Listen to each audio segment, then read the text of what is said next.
The lake was mirror smooth at dawn when I heard the first car crunching up my gravel driveway, right on schedule. From my study window overlooking the water, I watched my cousin Patrick's BMW pull up, followed by three more vehicles filled with family members.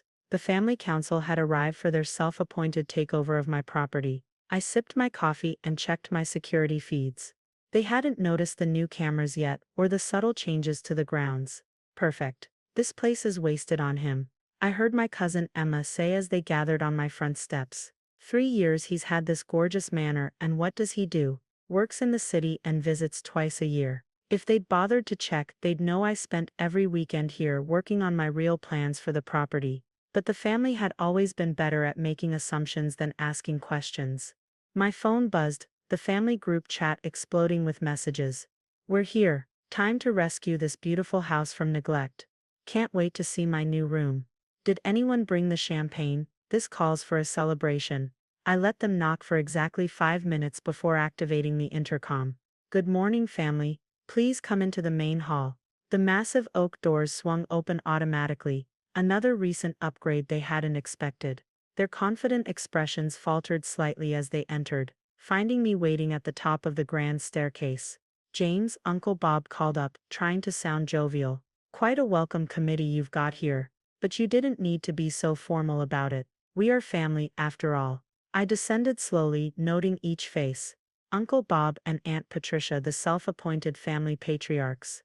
Cousins Patrick, Emma, and David with their spouses. My sister Margaret and her husband George.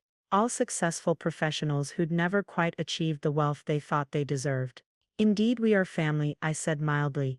Which makes it interesting that none of you thought to ask before deciding to move into my home. Oh darling, we didn't want to bother you with details. Aunt Patricia simpered. We know how busy you are with your little investment business. My little investment business had quietly bought up half the lakefront properties in the area, but they'd never bothered to investigate that either. Besides, Emma chimed in, it's ridiculous for one person to have this much space. 8 bedrooms, a private dock, that gorgeous boathouse, all going to waste. And we've already made all the arrangements, Patrick added proudly. I sold my house. David gave notice at his apartment. Emma's kids are enrolled in the local school. How convenient, I said. And when exactly were you planning to inform me of these arrangements? Well, we're telling you now, Uncle Bob laughed. Come on, James. You're always talking about family being important. This is your chance to prove it. I walked to the floor-to-ceiling windows overlooking the lake. You're right. Family is important, which is why I've made some arrangements of my own. Arrangements? Margaret asked, speaking for the first time. She'd always been the shrewder one. She could sense something was off. I pressed a button on my phone. The house's hidden speakers came to life with a recorded message. Welcome to the future home of the International Rowing Academy. This historic lakefront property will be transformed into a world-class training facility, featuring dormitories for aspiring athletes, state-of-the-art training facilities, and comprehensive coaching programs. The color drained from Uncle Bob's face. What is this? My arrangement, I said simply. The property transfer was finalized yesterday. Demolition begins next week. You can't, Emma shrieked. We're family. Yes, family who never visited. Family who mocked my purchase of this old money waste of space. Family who only got interested when you decided to take it for yourselves. But where will we live? David stammered. I've already given notice. That sounds like a you problem, I replied. Though I hear there are some lovely apartments available in Uncle Bob's new development. The one where he tripled the rent on single mothers last month. Uncle Bob's face purpled. That was business. This is different, is it? Because from where I stand it looks exactly the same. Privileged people trying to take what isn't theirs, not caring who they hurt in the process. Margaret stepped forward. James, be reasonable. Think about Emma's children. Like you thought about my feelings. Or did you forget telling everyone at Christmas that I was hoarding property while real families struggled? That was different, she protested. I was just being entitled, assuming you had rights to something that wasn't yours, planning to steal my property because you thought I wouldn't fight back. I pressed another button. The house's lights dimmed, and projectors activated, displaying the architectural plans on the walls. The academy will house 50 young athletes from underprivileged backgrounds, full scholarships, world-class training, a chance at Olympic dreams. The boathouse you plan to use for summer parties. It'll be a training center. Those bedrooms you divided up without asking. They'll house kids who've earned their spot through hard work, not family connections. You choose strangers over family, Aunt Patricia gasped. No, I'm choosing to help people who deserve it over people who tried to steal from me. There's a difference. Patrick stepped forward, face red. We'll fight this. We'll sue. I smiled and pressed another button. The screens changed to show emails, text messages, and social media posts, dozens of them, all from family members planning their takeover. Please do sue. I'd love to show a judge how you conspired to seize my property. I'm sure the press would be fascinated too. Wealthy family tries to block Olympic training facility for underprivileged youth. That should play well on social media. The fight seemed to drain out of them. One by one they began to realize how thoroughly they'd been outmaneuvered. The demolition crew arrives Monday, I continued. I'd suggest canceling those moving trucks and finding new housing arrangements quickly. Though given how you've treated your own tenants, I doubt you'll get much sympathy in the rental market. James, Margaret tried one last time. Mom would be so disappointed in you. I walked to the mantelpiece and picked up a framed photograph. Mom in her rowing team uniform, accepting a medal, the same uniform the academy's students would wear. Actually, Mom taught me that privilege comes with responsibility. That success means helping others succeed. That's exactly what I'm doing. I pressed the intercom again. Security will escort you out now. Please don't return. The cameras are already recording, and trespassing charges will be filed. As they were led away, I heard Emma wail, "But what about our furniture? We've already packed." I smiled.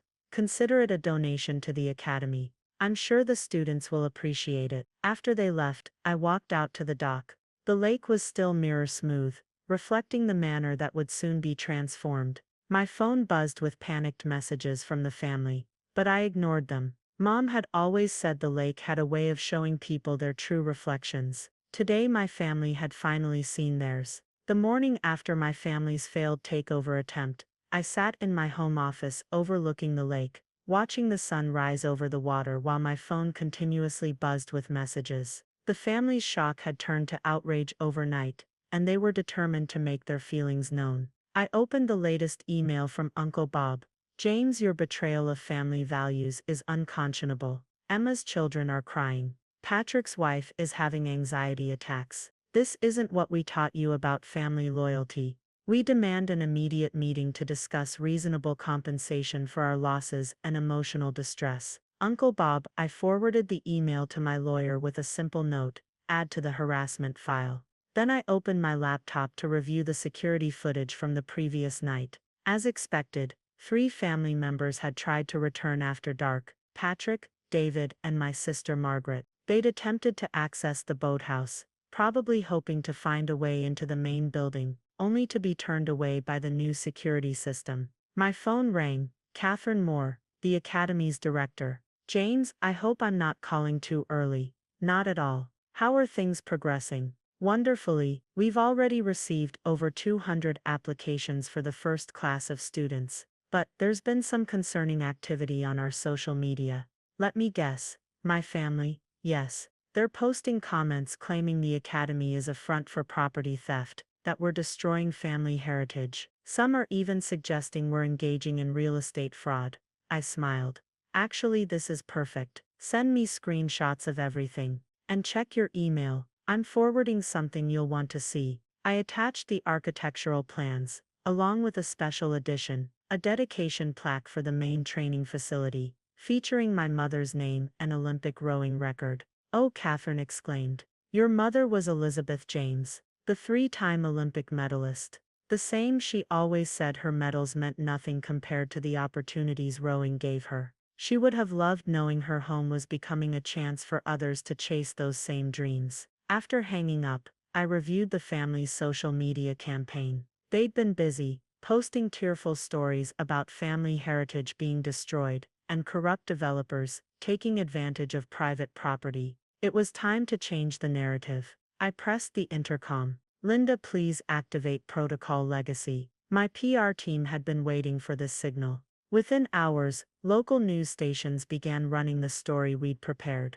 Olympic champion's son honors mother's legacy with Youth Sports Academy. The piece included photos of mom's Olympic victories, interviews with her former teammates, and detailed plans for the Academy's scholarship program. By noon, the family's social media posts were being overwhelmed with positive comments about Olympic dreams and opportunities for underprivileged youth. My phone buzzed, Margaret calling. I answered, curious to hear her new approach. How could you, she demanded, using mom's name for this revenge scheme. Revenge? I'm creating opportunities for young athletes, just like mom always wanted. She wanted this place to stay in the family. You know that. No, Margaret. She wanted it to matter, to mean something more than just another rich family's summer home. Check your email. I sent her the last letter mom had written, just before her final Olympics as a coach. My dearest children, this lake gave me my dreams. My hope was never for you to simply live here, but for you to understand what it means to give others the same chances I had. The water doesn't care about family names or bank accounts. It cares about heart, determination, and the willingness to help others succeed. Love, Mom. Silence on the line. She wrote that the week before she started coaching underprivileged kids. I said quietly, the same kids you and the family mocked for lowering property values when they trained here. James, save it. The academy opens in 3 months. Mom's legacy will help kids achieve their dreams, not fuel family entitlement. After hanging up, I walked down to the boathouse. The renovation team was already there, transforming the space where Mom had taught me to row into a state-of-the-art training facility. The family's planned luxury boat parking would instead house Olympic-class racing shells. My phone buzzed again, a message from Emma's husband. We've already spent thousands on new furniture and moving costs. You'll be hearing from our lawyer. I typed back, excellent. I'm sure the judge will be interested in your documented plan to seize private property. I hear that's frowned upon in court. Linda buzzed through. Sir? The local news is here for your interview about the academy. Perfect timing. I straightened my tie and headed to the manor's front steps, where a news crew was setting up. Behind them I spotted Aunt Patricia's car parked discreetly down the road, watching. Good, let them see what real legacy looks like. The reporter smiled as I approached. Mr. James, your mother's Olympic history adds such amazing context to this project. What do you think she'd say about transforming her family home into an opportunity for young athletes? I looked directly into the camera, knowing my family would be watching.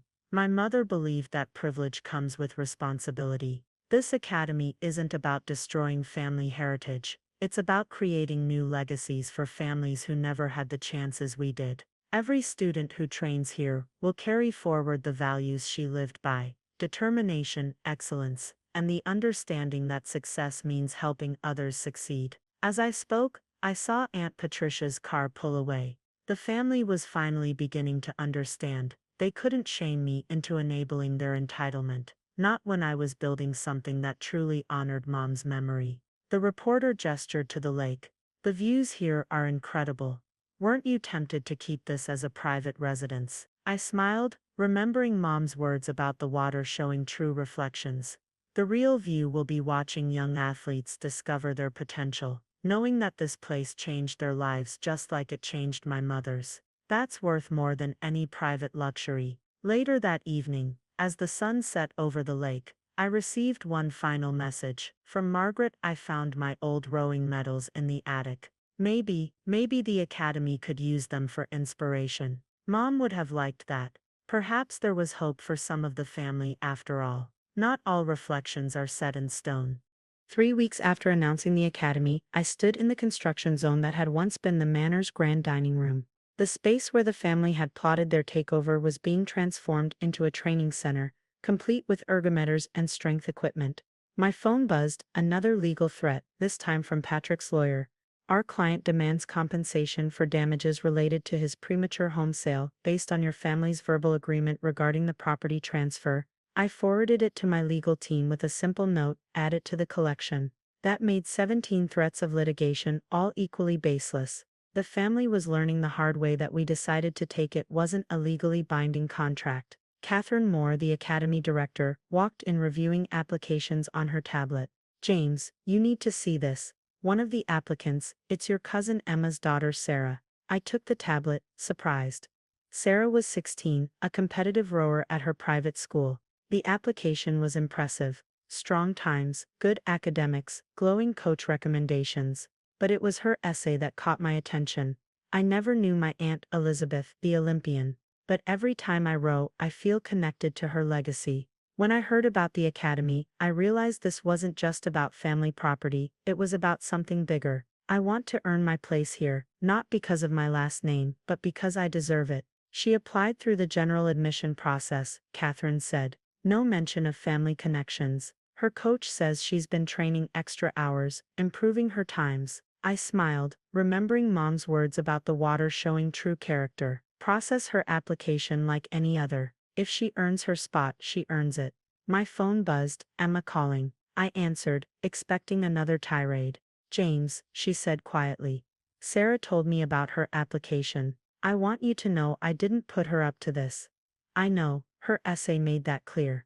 She said I was wrong about the academy. That it's not about taking something from the family, but about building something meaningful. A pause. Maybe she's not the only one who needed to learn that lesson. After hanging up, I walked down to the boathouse. The construction team was installing the new rowing tanks, indoor training pools, where students would perfect their technique. On the wall, Mom's Olympic medals would hang beside the academy's motto, Excellence Through Opportunity. Linda buzzed through on the intercom. Sir, there's a situation at the gate. Your Uncle Bob and several family members are demanding entry. They're threatening to call the press. Perfect timing, I replied. The press is already here for the academy's first official photo shoot. Send them in. Minutes later, Uncle Bob stormed into the boathouse, followed by Patrick and several others. They stopped short at the sight of the cameras and reporters. Ah, family, I called out cheerfully. You're just in time. We're documenting the transformation of the old boathouse into the Elizabeth James Training Center. Would you like to say a few words about Mom's Olympic legacy? Uncle Bob's face reddened as cameras turned toward him. He'd come to make a scene, but now he was trapped. Anything he said would be broadcast to the community. That is, we just wanted to discuss family matters. He stammered.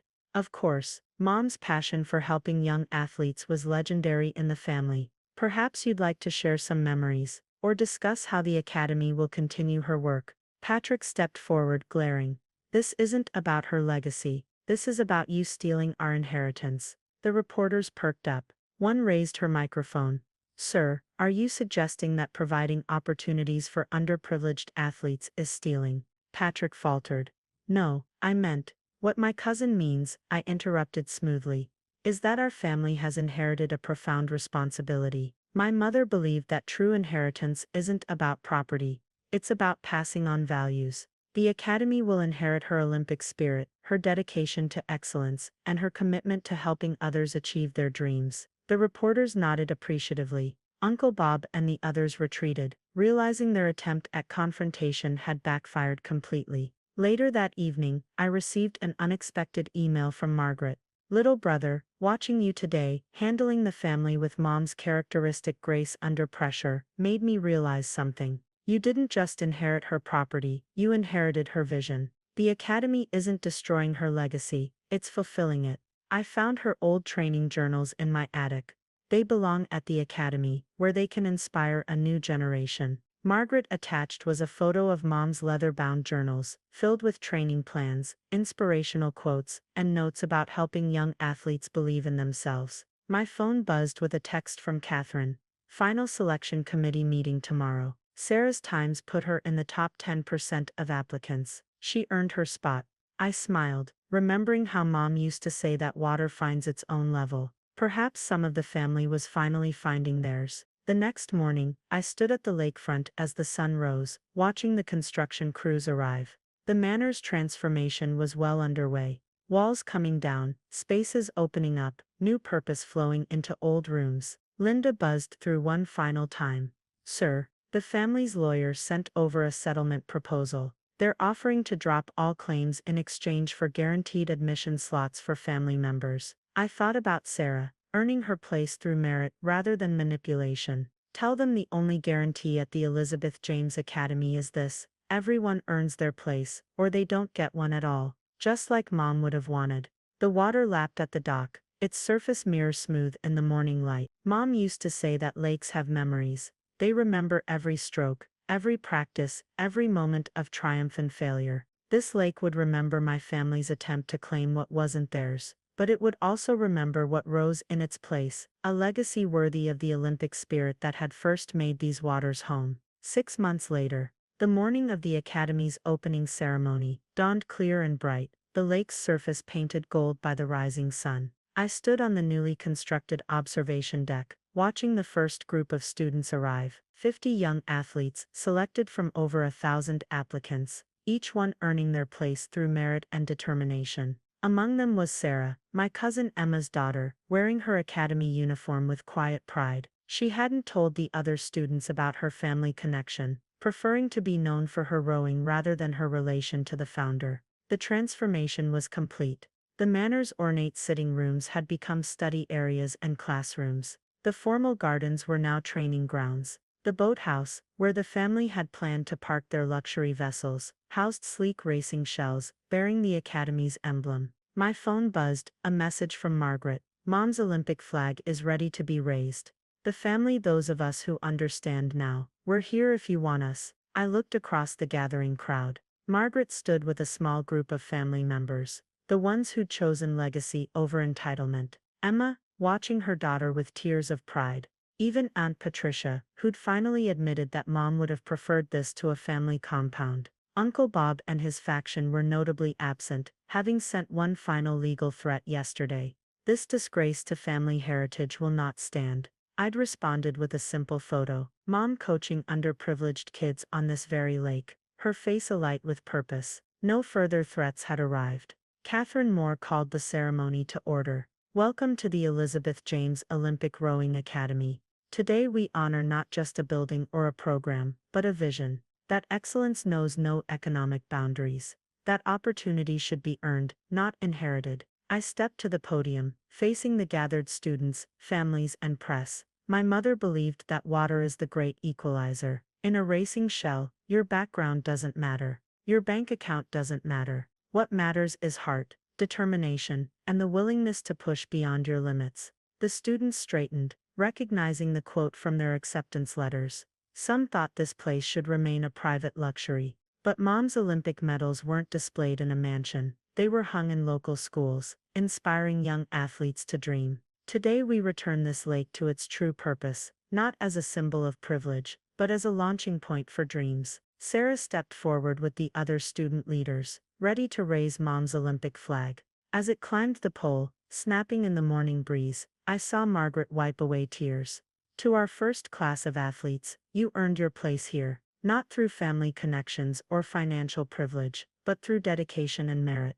That's the only currency that matters on this water. The flag reached full staff just as the sun cleared the tree line, illuminating its 5 rings in brilliant gold. And to those who believe family legacy means preserving privilege, look at these students. Every stroke they take, every race they win, every dream they achieve, that's the real legacy. That's what Mom built. That's what we inherit and pass on. The ceremony concluded with the students taking their first official launch, 50 racing shells gliding onto the morning gold water. Sarah's form was perfect, each stroke honoring the grandmother she'd never met but whose spirit she'd finally understood. My phone buzzed one last time. A message from Uncle Bob. You'll regret choosing strangers over family. I watched the shells cutting clean lines across the lake, carrying dreams that would ripple out far beyond these shores. No, I typed back. I chose Mom's real legacy over family entitlement. The water knows the difference. Then I blocked his number and turned to Catherine. Let's get to work. We have champions to build. The lake caught fire with morning light, 50 shells moving as one across its surface. From somewhere I could almost hear Mom's voice. The water remembers. Make it remember something worth keeping. We had, and we would. Sometimes the greatest inheritance isn't what you keep for yourself, it's what you give away to others. The family might never understand that, but the water did, and in the end, that was all that mattered. End of story.